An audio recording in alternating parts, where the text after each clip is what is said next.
Assalamualaikum warahmatullahi wabarakatuh. Jumpa kembali di channel YouTube Ramadan Asyawa Miniatur Otomotif. Ups, ini saya lagi barusan ngeprint masalah ini bro, gambar-gambar rangka bro ya. Ini rangka esap, ini rangka jadul bro yang mirip esap, ini rangka yang biasa bro ya. Ini realnya, gambar realnya, kalau ini gambar skemanya.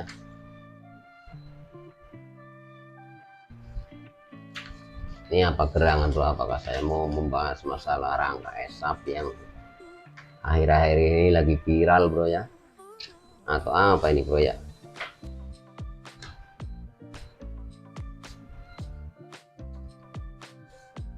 Ini sebelumnya salam sejahtera pada para subscriber, para penonton semuanya di dunia maupun di akhirat. Di dalam negeri maupun di luar negeri barangkali nonton video saya.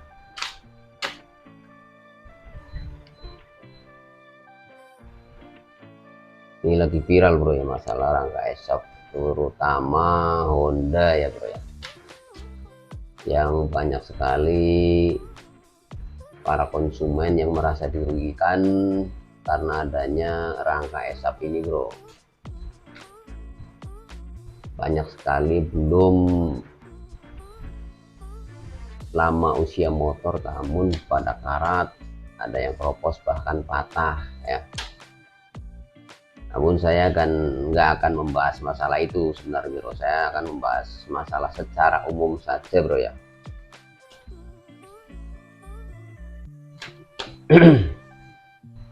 Nah, kenapa itu terjadi bro ya?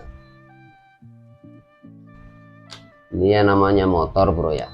Kalau kita berbicara masalah motor, ini kan pabrikasinya atau pabriknya itu ada Honda ya,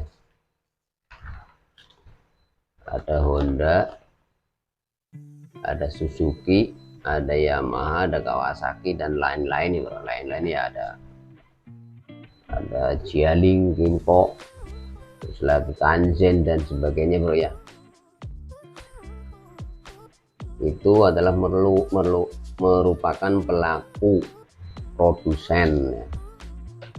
Merupakan pelaku produsen, jadi lembaga yang membuat atau apa namanya, pabrik yang membuat gitu. Saya nggak tahu istilahnya bro ya. Dan mereka adalah pelaku ekonomi bro. Gimana kalau kita belajar di IPS bro ya, atau ilmu ekonomi? Seingat saya ya, apa gitu salah apa enggak ya, ya namanya prinsip ekonomi adalah dengan modal sekecil-kecilnya dan berharap mendapatkan untung yang sebesar-besarnya, itulah yang namanya ekonomi ya. Beda dengan kebalikannya, dengan modal sebesar-besarnya dan menghasilkan untung sekecil-kecilnya, ini akan bangkrut bro ya. Prinsip ekonomi adalah dengan modal sekecil-kecilnya dan menghasilkan untung sebesar-besarnya. Itulah yang dilakukan oleh para pelaku ekonomi ini bro. Honda, Suzuki, Yamaha, Kawasaki bro ya. Kan mereka kan bikin dan juga dagang bro ya, nggak cuman bikin doang terus dikasih-kasihkan, kan enggak, bikin dan juga dagang, diperdagangkan dengan harap menghasilkan untung ya bro ya. Dan untung yang didapat juga berharap untung gede kan gitu bro. Nggak mungkin untung kecil, nggak mungkin, karena mereka itu kan pelaku ekonomi di sini. Pabrik Honda, Suzuki, Yamaha, Kawasaki dan sebagainya ini kan banyak sekali unsur di dalamnya bro. Ada manajernya, ada pabrik bosnya, manajer, ada adminnya, kantornya, apa namanya, bagian admin yang ngurusin kantoran, ada yang bagian apa namanya itu, apa tuh yang sebagai produsen itu apa itulah ya, saya nggak ngerti. Ada HRD, ada mandor di situ, ada operator ya dan sebagainya bro, ada office boy dan sebagainya. Banyak sekali yang berkaitan dengan pelaku produksi di dalamnya, banyak sekali orang-orangnya bro. Nah, orang-orangnya di sini kan ada namanya gaji, ada namanya tunjangan dan sebagainya. Kalau nggak dipikirkan oleh pabrik tersebut ya otomatis akan bangkrut adanya bro ya, akan bangkrut adanya. Harus dipikirkan gaji bagaimana, tunjangan bagaimana dan sebagainya. Yang akhir-akhir ini banyak di keluhan karyawan, banyak di keluhan karyawan gaji kecil ya kan, minta gaji gede, minta kenaikan gaji dan sebagainya bro. Ini yang dipikirkan. Di sisi lain memikirkan karyawannya, di pihak lain memikirkan konsumennya bro, sebagai pembeli produk dari mereka ini bro, khususnya motor ya bro. Kita berbicara masalah motor. Nah, apabila bisa berjalan bro suatu perusahaan ini, itu tadi dengan modal sekecil-kecilnya dan untung sebesar-besarnya. Kalau modal sekecilnya dengan untung sebesar-besarnya, dapat untung sebesar-besarnya, otomatis semua tuntutan karyawan, semua tuntutan orang-orang yang ada di dalamnya akan terpenuhi bro ya, sehingga akan berjalanlah perusahaan tersebut bro. Nah, kalau misalnya untung yang didapat kecil, dapat dagangan mereka nggak laku dan sebagainya, atau kualitasnya jelek, terus gak diterima oleh masyarakat, alias untungnya kecil, ya otomatis akan gonjang-ganjing di dalam perusahaan tersebut bro. Maka bagaimana berupaya untuk di dalam pabrik itu berjalan, dalam perusahaan itu berjalan, dan juga konsumen sebagai yang menerima hasil dari produksi pabrik tersebut menerima bro, tidak merasa dirugikan bro. Mereka berpikir keras bro, para insinyur yang ada di dalamnya bro.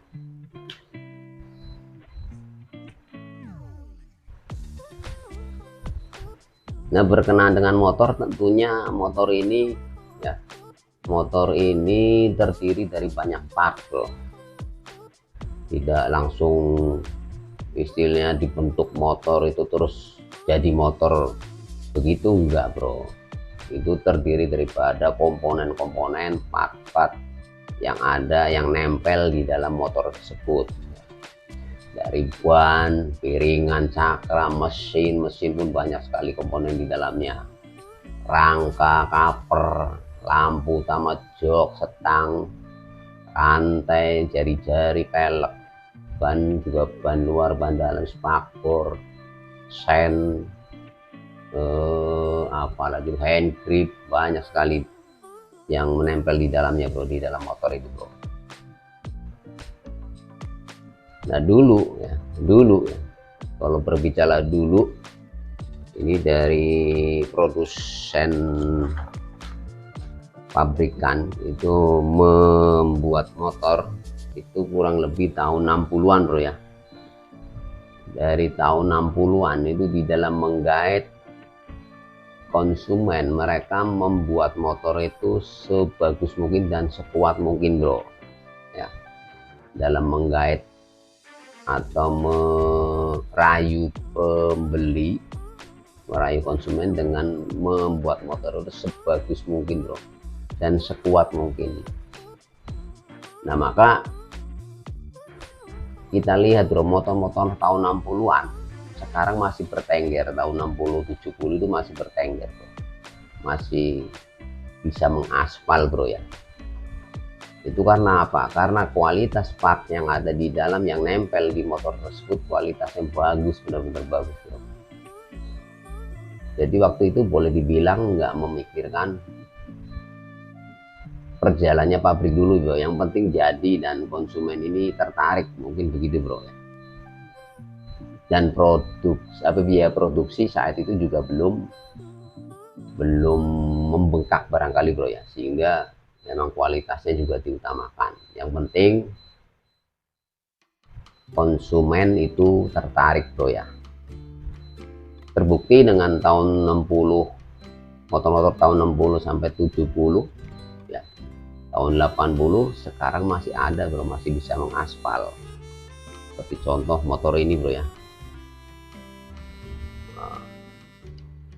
motor Caprel tahun 78 bro, yang diproduksi dari tahun 66 sampai 79.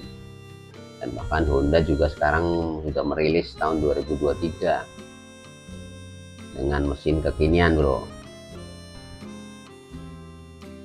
Nah, berbicara part-part dulu ya, itu dulu kuat bro, kuat. Sampai sekarang juga motornya masih ada. Di antaranya kalau kita berbicara part bro ya, kalau berbicara part yang nempel di motor dulu dan sekarang,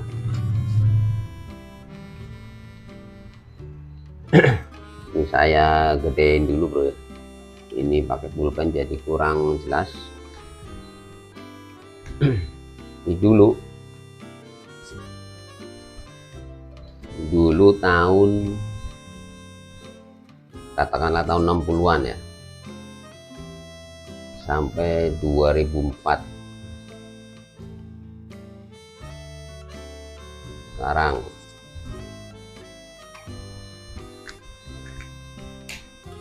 dulu tahun 60-an sampai katakan 2004 itu bro, itu motor dibilang kuat bro. Karena apa? Ditunjang dari part-part yang kuat ya, ditunjang dari part-part yang kuat. Contohnya bro, tromol ya, atau pelek racing, katakan racing, tromol ya. Dulu masih mengadopsi tromol pakai jari-jari. Pelek racing mah tahun 2000-an bro ya. Tromol dulu ini yang tahu persis montir bro ya, yang tahu persis montir dulu ya, namanya tromol. Laharnya belum hancur, laharnya sampai hancur ya, laharnya hancur sampai pelor pada keluar, tinggal yang tersisa yaitu dalam luarnya saja yang nempel di tromol. Itu rumah laharnya nggak jebol bro, rumah laharnya masih kesat terus ya, masih keset terus, masih seret gitu bro, itu tromol. Nah sekarang itu dari tahun 2004 ke sini bro, tahun 2004 masih bagus bro. Sekarang itu tromolnya laharnya tromol sekarang nih bro ya, sama pelek racing ya, tromol sekarang itu laharnya belum hancur, rumahnya sudah jebol. Itu dari tahun 2004 ke sininya bro, tahun 2004 ke bawah, 2003 2002 masih bagus bro ya. Nah tahun 2004 itu sudah mulai melemah di sini bro. Emang itu adalah salah satu settingan bro, salah satu settingan agar tadi bro, agar yang namanya pabrik sebagai produsen motor itu berjalan bro. Nah kalau misalnya dibikin awet semua, nanti perputaran part-part itu nggak akan, pergantiannya itu nggak akan cepat bro. Nah siapa yang akan gaji karyawan nanti kalau begitu bro? Kalau misalnya dari tahun 60-an sampai sekarang motornya awet terus misalnya, siapa yang akan gaji karyawan, siapa yang akan gaji Opispo di situ, siapa yang akan menjadi cleaning service, yang menggaji cleaning service di situ bro. Itu berpikir ke situ bro. Ini tromol ya, tromol. Terus ada lagi piringan cakram. Dulu tahun 60-an sampai tahun 60 mungkin masih tromol bro ya. Tahun berapa itu mulai ada cakram tuh? Tahun 2000 ya. Tahun 2000, 2001, 2002 udah mulai cakram bro ya. Dulu yang namanya cakram atau piringan cakram, rem cakram itu, kita lihat cakramnya tuh. Kalau tergesek dengan kampas rem, itu dia akan kinclong bro. Nggak ada gesek, nggak ada apa namanya garis, nggak ada baret sama sekali bro, malah kinclong, licin ya, sehingga awet. Memang karena bahannya itu bagus ya, bahkan saya pernah ngalamin, pernah lihat sendiri dengan mata kepala sendiri, itu bukan di motor Honda, bukan di motor Kawasaki ataupun Suzuki atau Yamaha bro, justru di motor Cina bro, seperti Jialing, motor Korea Kanzen dan sebagainya tuh, Jeli dan sebagainya bro. Itu cakramnya bro, saya punya konsumen waktu itu, punya pelanggan, itu cakramnya itu pas gesek dengan kampas rem ya, karena yang pakai juga jorok bro, kampas remnya sudah habis. Nah, terus tinggal besinya bro, besinya juga habis bro karena kegesek sama cakram bro. Besinya itu tinggal tipis, yang kalah besinya bro, besi dari kampas tadi bro. Nah piringannya bagaimana? Piringannya itu enggak ada goresan sama sekali. Piringannya enggak ada goresan sama sekali, masih kinclong bro. Itu artinya apa? Bahannya itu super bagus bro, bahannya itu super bagus dan awet. Bayangkan saja dari kampas rem habis kampasnya ya, sampai tinggal besinya, besi sama besi kampas remnya sampai habis, itu piringan masih bertengger di situ bro, masih rata bro, nggak ada legok sama sekali. Bayangin saja, itu motor Jeli waktu itu, motor Jialing dan sejenisnya bro. Nah piringan cakram waktu itu begitu. Nah sekarang kita lihat bro, motor-motor sekarang itu piringan cakramnya tuh, piringan cakramnya ya, kampas rem belum habis, piringan cakramnya sudah legok ya. Bisa cek di motor-motor saudara lah ya, bisa cek gitu.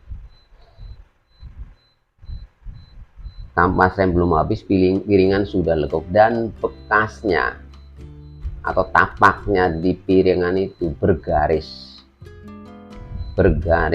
ya. Itu artinya apa? Bahannya jelek,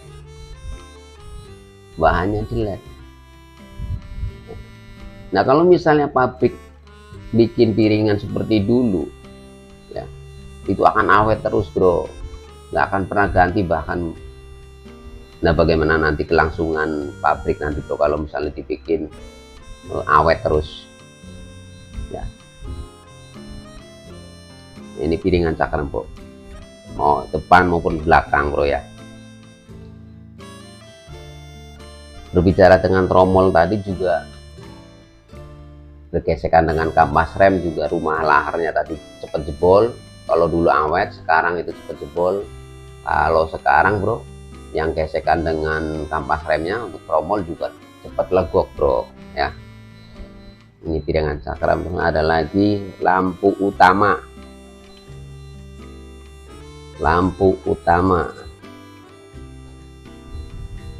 Dulu yang namanya lampu utama itu misah sama sen, kayak contoh Grand misah sama sennya bro. Terus lagi motor-motor lain ya misah sama sen.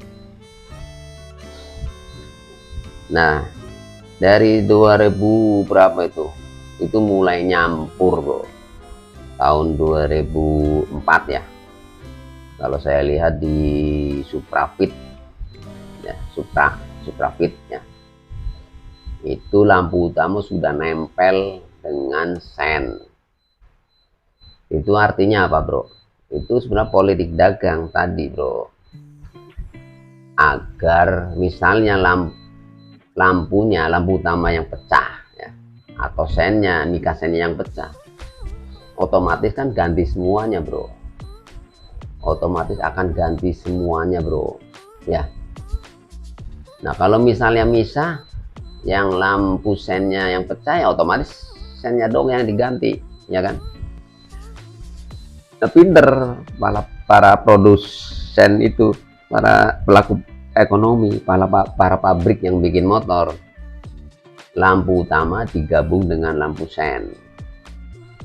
Misalnya yang pecah sen ya otomatis harus ganti semua kan, apa namanya bro, yang tidak rusak harus diganti otomatis begitu, mau nggak mau otomatis konsumen juga harus mengeluarkan duit banyak. Yang diuntungkan siapa? Yang diuntungkan ya produsen tadi, pabrik. Lagi-lagi ya buat mikirin para orang-orang yang ada di dalam pabrik tadi bro. Nah kalau nggak begitu nggak akan berjalan pabrik bro. Kalau semua dibikin awet, mungkin sekarang kita nggak akan pakai motor barangkali bro, atau mungkin motor kita jadul terus bro ya kan. Orang yang jadul aja masih awet misalnya ya kan. Nah kenapa kita bisa pakai motor macam-macam ya? Karena apa? Karena tadi produsen sudah mulai mengurangi kualitas dari part-part yang ada, yang nempel di motor begitu bro. Itu lampu utama bro ya. Nah terus lampu utama saringan udara bro,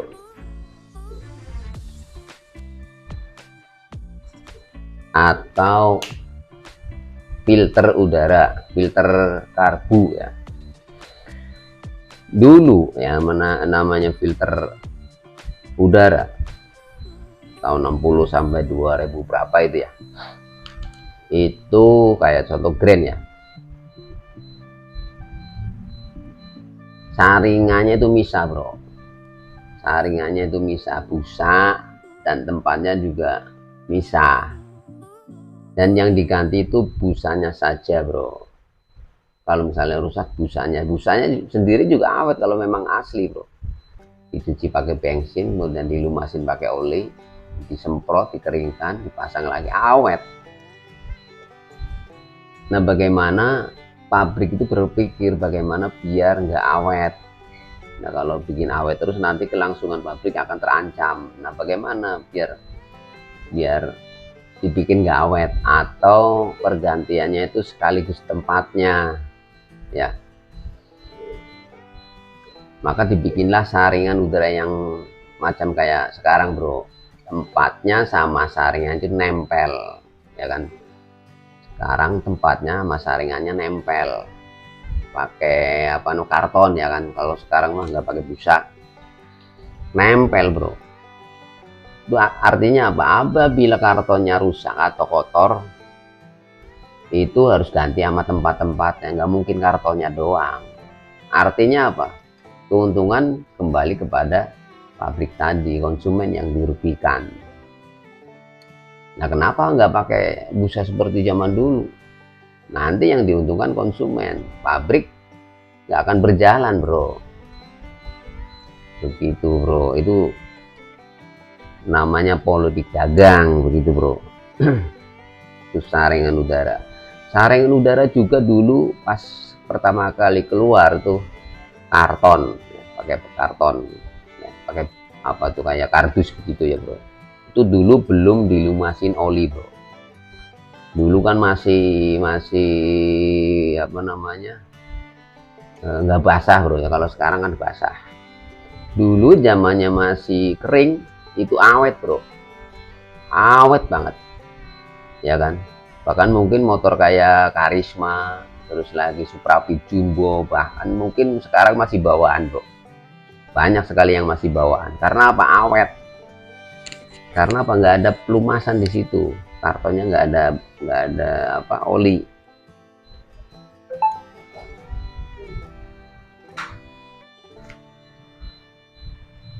Tuh saringan udara bro, kembali bro. Dulu nggak pakai oli, nggak dilumasin oli di kartonnya. Kalau nggak dilumasin oli dulu kan awet bro, dibersihkan udah dipasang lagi. Nah sekarang bagaimana biar nggak awet?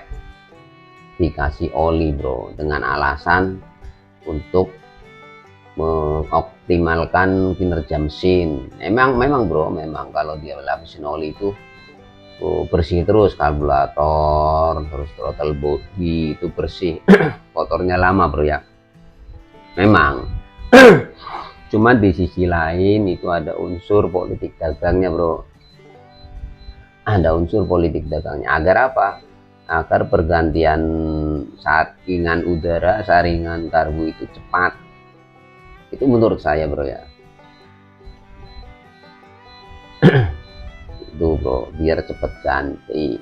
Bahkan dalam motor-motor Yamaha itu dituliskan bro, di situ bro, di saringan ini jelas dilarang membersihkan saringan udara, dia akan mengurangi kinerja mesin. Di situ bro ada tulisannya bro ya, di situ jelas itu ditulis. Jadi nggak boleh dibersihkan bro, jadi kotor diganti, kotor diganti ya. Dengan cepatnya pergantian itu kan akan menguntungkan pihak pabrik bro, sehingga pabrik sejahtera sampai sekarang juga bertengger terus bro, begitu bro, sehingga kita bisa menikmati motor-motor baru ya. Memang secara langsung konsumen juga diuntungkan bro, dan juga lebih banyak dirugikannya bro. Kenapa nggak pakai saringan seperti dulu kan gitu. Itu saringan udara bro ya, mengalami pergantian. Terus ban dalam bro, ban dalam itu dulu bro, berbicara dulu, ban dalam itu tebel bro, di depan di bawah, di samping. Kalau kita lihat lapisannya ya, ya namanya ban dalam itu rata, tebal, sehingga awet ya. Ban dalam ini, ban dalam ya, ban dalam sekarang. Ban dalam dulu itu tebel semua di lapisannya bro ya, baik di bawah maupun di atas, di samping kanan kiri itu tebel. Nah kalau ban sekarang ini di setting sampingnya, di sampingnya itu tipis bro. Ini yang tahu persis adalah tukang tambal ban bro ya, tukang tambal ban dan juga para bengkel yang nambal ban bro, pasti tahu bro. Sehingga akhir-akhir ini sekarang itu yang bocor banyakkan samping bro, jarang sekali yang kena paku bro. Tapi samping yang bocor itu akan berderet bro. Dan ini dialami bukan cuma ban motor saja bro, tapi ban sepeda juga begitu bro. Kita lihat bro, ban-ban bekas bro, coba survei dah, itu tambalan itu berderet di samping bro, bahkan terus kayak kereta bro di situ bro. Itu tipis bro, di pinggir-pinggirnya itu tipis, di pinggir kanan kiri itu tipis, sedemikian rupa bro dibikin bro, sehingga nggak awet bro. Nah kalau memang dibikin kayak dulu tebel semua itu awet, sehingga pabrik nggak akan mengalami keuntungan besar bro ya. Perputaran spare part juga lama bro, nanti pabrik yang akan gulung tikar. Lagi-lagi karyawan nggak akan terima gaji yang sesuai dengan yang diinginkan bro. Kan sekarang kan karyawan kan pada nuntut gaji gede dan sebagainya. Kalau nggak dipikirin ke situ, kalau misalnya partnya dibikin awet semua, siapa yang akan gaji karyawan ya kan. Ini ban dalam bro. Terus lagi tutup rantai,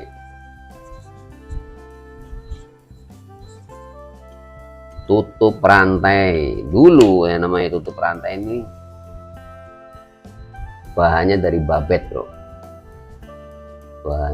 Bahannya dari babet. Nah, bahan dari babet itu nggak akan tahan lama bro. Bahkan nggak rusak, akan tahan lama bro.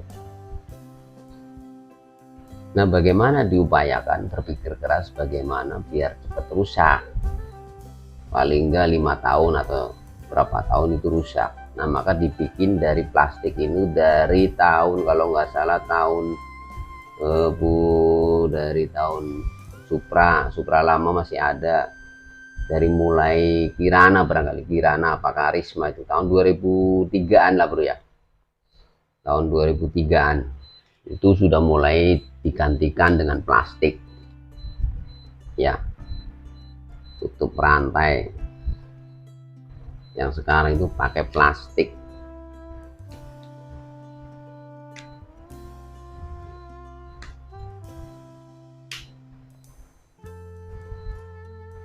Kemudian sekarang malah parah bro, copperhead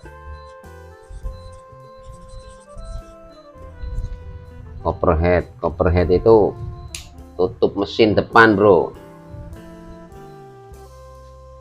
Tutup mesin depan ini sekarang sudah pakai plastik bro. Ini terakhir saya pakai quarter Vario 2019 ya, itu coverheadnya warnanya hitam, pikir saya dicat biar dari pabrik, pas diketok itu ternyata plastik fiber isinya bro.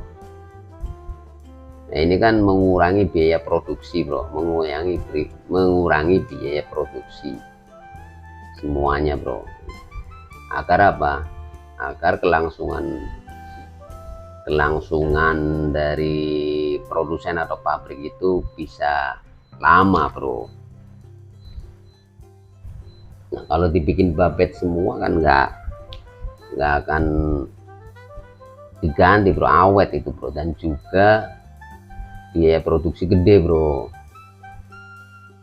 Kan yang namanya aluminium kan per kilonya sekarang berapa, babet berapa sekilonya tuh ya kan. Plastik itu sekarang nggak laku bro ya, murah. Nah, maka bagaimana dengan biaya sekecil-kecilnya dalam produksi dan menguntungkan sebesar-besarnya, maka dibikin plastik bro. Nah, sekarang udah merambah ke mesin ya kan.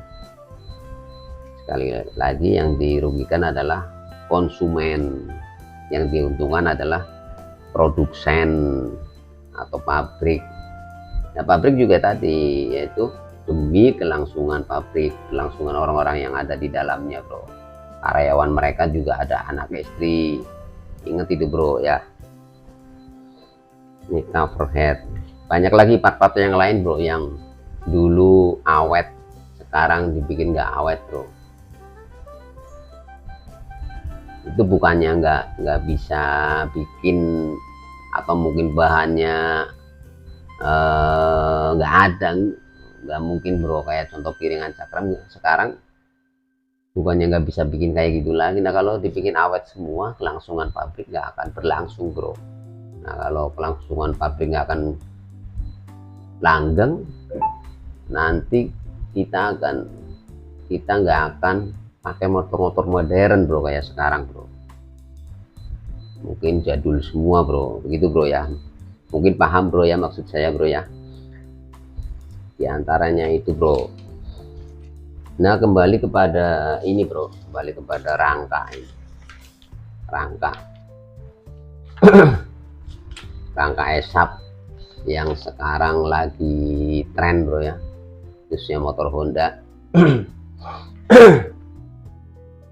Ini saya acungkan jempol kepada Honda bro. Ini sebenarnya Honda itu adalah, kalau saya nilai itu Honda adalah boleh dibilang pionir atau apa namanya itu, perintis barangkali bro, dalam memproduksi motor bro. Dimana pabrik-pabrik lain ini pasti mengikuti bro. Yang pertama kali bikin Matic contohnya bro, selain Kymco ya, yang pabrikan Honda, Yamaha, Suzuki, Kawasaki itu yang pertama kali bikin adalah Honda. Nah kemudian diikuti sama Suzuki dan Yamaha kan gitu bro. Yang pertama kali bikin saringan yang pakai karton kemungkinan Honda, kemudian diikuti yang lain bro ya. Ya, kembali kepada ini bro, ini rangka esap nih. Rangka esap itu singkatan apa tuh? Enhanced smart apa itu esap arsitektur frame ya bro, atau rangka cerdas katanya begitu bro.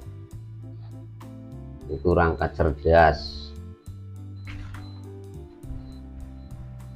Kenapa banyak sekali pemakai motor-motor dari tahun 2019 yang kropos, yang apa namanya karat, bahkan yang patah ya, sampai viral begitu bro. Kenapa terjadi ya? Rangkanya nggak awet ya. Kembali kepada ulasan tadi bro, gampang saja bro, itu sebenarnya politik dagang. Kembali kepada politik dagang. Saya nggak mihak Honda, nggak mihak Suzuki, nggak mihak Kawasaki apalagi bro ya. Saya netral saja di sini. Ini menurut pendapat saya saja. Kalau salah silakan diluruskan. Kalau misalnya tambahan silahkan ya. Itu semua adalah politik dagang bro. Kalau dibikin awet, part-part semua dibikin awet, nanti kelangsungan pabrik akan terancam bro. Nah dari part-part yang ada di motor itu sudah diakali bro tadi bro ya. Dari tromol yang tadinya awet nggak awet, piringan yang tadinya awet dibikin nggak awet, lampu utama yang dibikin misah sekarang nyampur, saringan udara yang tadinya awet dibikin nggak awet dan lain sebagainya bro ya. Nah mereka berpikir keras, yang namanya rangka itu bro, yang namanya rangka motor seumur-umur itu awet bro, dan bahkan nggak ada apa namanya, nggak ada pemeliharaannya barangkali bro, secara khusus bro ya. Namanya rangka jarang sekali dicuci, yang dicuci ya covernya. Rangka itu jarang sekali dicuci, di apa olesin apalah ya, bahkan ditelanjangin sekalipun awet bro, nggak pakai cat dan sebagainya dulu bro ya. Nah itu para insinyur produsen pabrikan itu lagi berpikir bagaimana rangka itu bisa mengalami pergantian ya, agar apa, agar kelangsungan pabrik itu berjalan tanpa merugikan konsumen, atau walaupun rugi tapi nggak dirugikan amat gitu maksudnya bro. Jadi mereka berpikir bagaimana biar ada pergantian secara berkala, dalam jangka berapa kilometer harus ganti begitu bro. Cuman kembali kepada kesalahan ya bro ya, itu kesalahan fatal yang bikin rangka ini bro, terlalu cepat. Kata saya mah terlalu cepat. Belum genap 5 tahun sudah ganti, itu terlalu cepat. Coba kalau misalnya 10 tahun baru propos atau baru patah, itu mungkin nggak akan jadi viral macam sekarang bro ya, nggak viral sampai sekarang bro ya, nggak akan, bahkan mungkin konsumen merasa maklum gitu bro. 10 tahun baru ganti. Nah ini belum genap 5 tahun udah pada keropos, udah pada patah. Nah ini permasalahan yang timbul bro. Jadi ini adalah bukan keteledoran kata saya, itu kesengajaan dari pihak produsen agar ada penggantian rangka ya. Harus bagaimana biar ada pergantian rangka, cuman salahnya terlalu cepat gitu bro. Nah, kenapa terlalu cepat? Karena mungkin bahannya lebih tipis ya. Nah, kita lihat di rangka esap ini bro, di dalam rangka esap ini bro, itu di samping bahannya tipis, ini rangka esap kan dia dari plat yang dipres bro ya. Nah, kalau modelnya begini rangka ini, kalau misalnya terjadi aksiden atau tabrakan, dia akan patah bro, akan retak patah, dan juga nggak bisa kembali lagi bro. Bisa kembali lagi juga susah bro, nggak akan elastis, nggak akan lentur. Nah, kalau rangka yang ini bro, rangka yang dari besi bulat ini, kalau dia terjadi tabrakan di sini, dia akan melengkung doang bro, dia akan melengkung doang dan dikembalikan lagi utuh lagi. Nah, begitu bro. Dan juga dari detailnya, detail-detail yang ada ini, kalau rangka yang lama banyak bro, ini ada pegangan ini, pegangan itu kalau bikin satu aja, misalnya bikin satu kedudukan itu 50.000, itu ini ada beberapa kedudukan saja yang ada, dihitung saja bro. Nah, kalau rangka esap di sini kan dia kosong bro, nggak ada sama sekali perintilan-perintilan yang itu nempel bro. Ini pakai klipan barangkali bro ya, pakai klipan, ini pakai yang plastik itu bro. Nah, lagi-lagi kembali kepada tadi prinsip ekonomi bro, biar pergantian rangka itu ada. Kalau misalnya terjadi kecelakaan ini patah dan sebagainya, susah tilas ganti, harus ganti begitu bro, maksudnya begitu. Nah, kalau misalnya rangka dibikin kayak sekarang bro, kayak dulu bro, kalau rangka dibikin kayak dulu ya, dimana terjadi kecelakaan misalnya ini dia melengkung ke sini bro, itu bisa dibalikin lagi, bisa dipres terus balik lagi. Nah, produsen rangka akan bangkrut bro, yang bikin rangka akan bangkrut ya, nggak akan menerima order nanti. Nah, makanya bagaimana mereka itu berpikir keras biar rangka ini ada pergantian begitu bro, dari lulusan yang awal sampai sekarang, sampai kekinian begini bro, maksud saya bro. Jadi rangka yang sekarang itu adalah rangka bagaimana pergantiannya cepat, cuman salahnya terlalu cepat, itu saja bro. Karena apa? Bahannya tipis kalau saya lihat bro.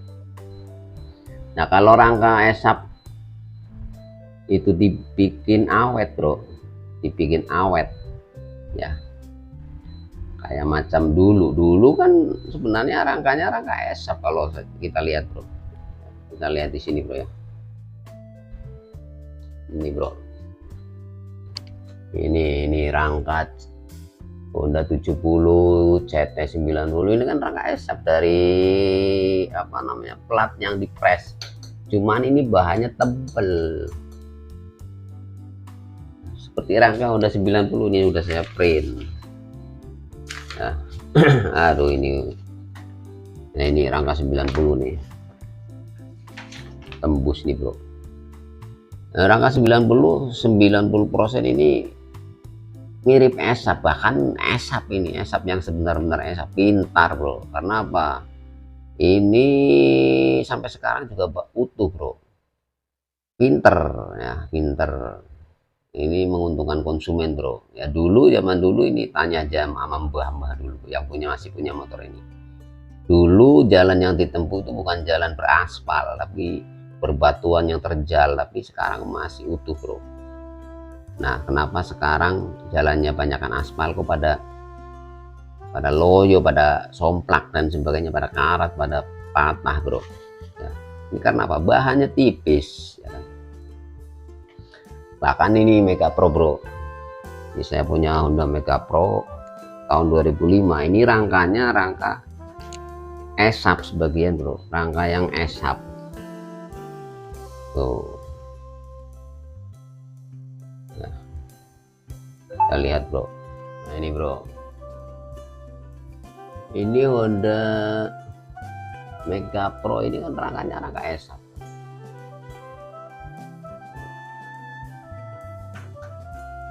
Sebagian rangka S1 yang rangka utamanya bro ya, tapi sekarang kenapa masih awet sekarang? Karena bahannya tebel begitu bro. Nah maksud saya begini bro, dari ulasan awal sampai akhir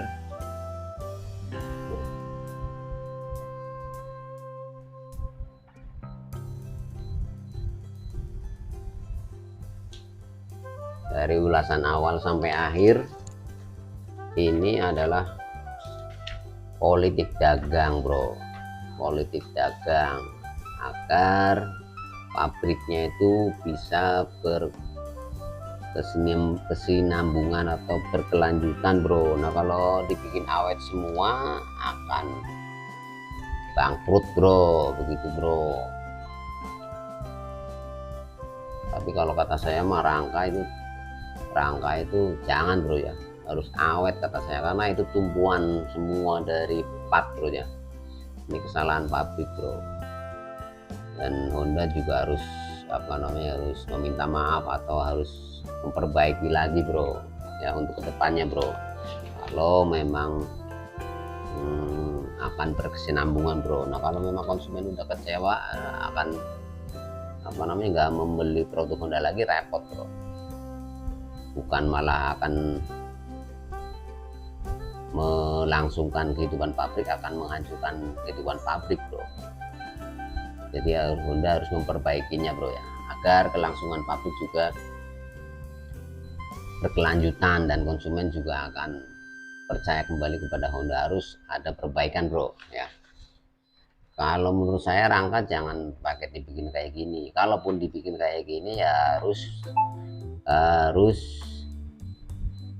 bahannya itu bagus begitu, bahannya harus bagus sehingga akan lebih ringan, lebih kuat dan lebih efisien. Ini kuatnya kuat apa nih bro? Di sini ada titik-titik kuat, tir jika konsumen yang pakai nggak akan khawatir, bukan kuat